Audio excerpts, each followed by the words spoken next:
মুরালি হচ্ছে আমাদের দেশীয় একটা খাবার। গ্রাম অঞ্চলের হাট বাজার আর মেলাতে এই মুরালি অনেক বেশি চোখে পড়ে। ছোট্টবেলায় যখন মেলায় যেতাম তখন মুরালি না কিনলে মনে হতো কি যেন একটা অসম্পূর্ণ রয়ে গেছে।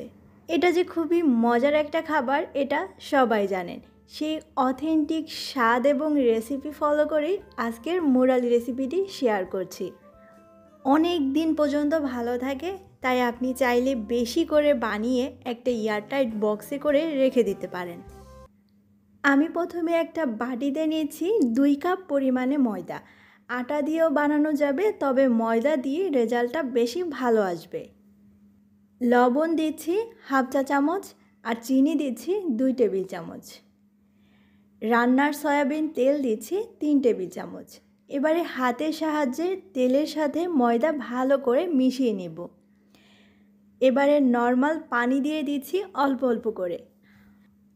অল্প করে পানি দিয়ে খামির তৈরি করে নিতে হবে। বেশি শক্ত না, আবার বেশি নরম না, মিডিয়াম টাইপের একটা খামির আমরা তৈরি করে নিব। আর তারপরে 5 থেকে 7 মিনিটের মতো মথে নিব। এতে করে এই ডোটা অনেক বেশি সফট এবং স্মুথ হবে।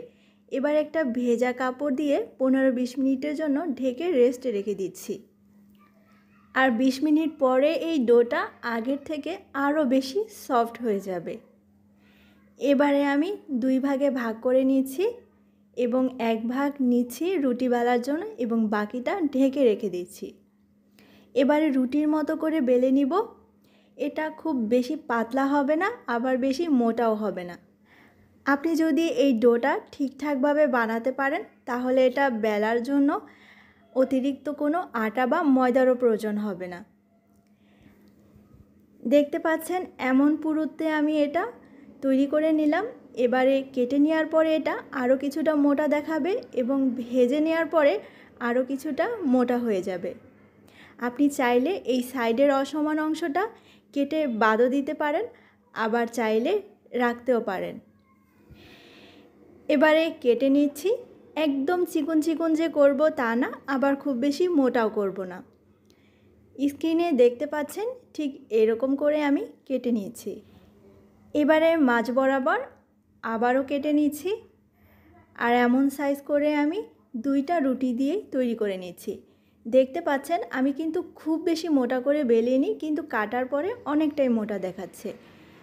এবারে একটা ছড়ানো প্লেটে তুলে রাখছি এবং বাকি রুটিটা দিয়েও তৈরি করে নিয়েছি।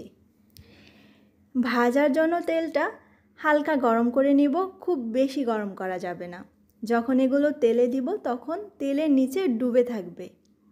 তারপরে চুলার আঁচটা মিডিয়ামে করে দিব সবগুলি তেলে দেওয়ার পরে।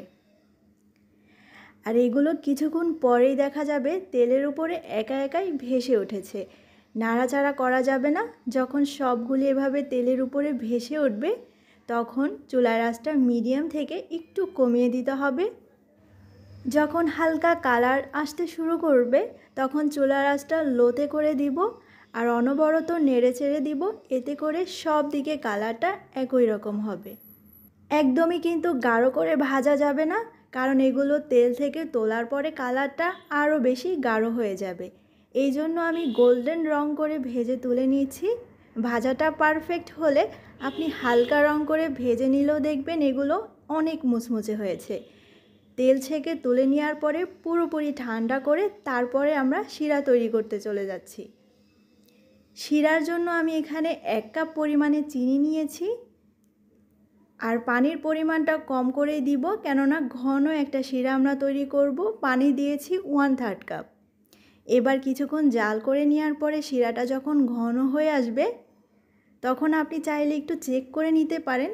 একটা বাটিতে ঠান্ডা পানি নিয়ে তার মধ্যে একটু শিরা ছেড়ে দিবেন। যখন দেখবেন এরকম দলা পাকিয়ে যাচ্ছে তার মানে হচ্ছে এই শিরাটা রেডি হয়ে গেছে।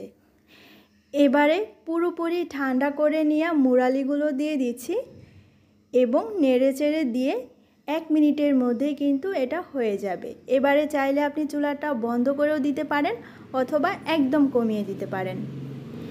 খুব দ্রুতই দেখবেন চিনির শিরাটা টেনে গিয়ে এরকম হয়ে গিয়েছে, তার মানে এটা একদম রেডি।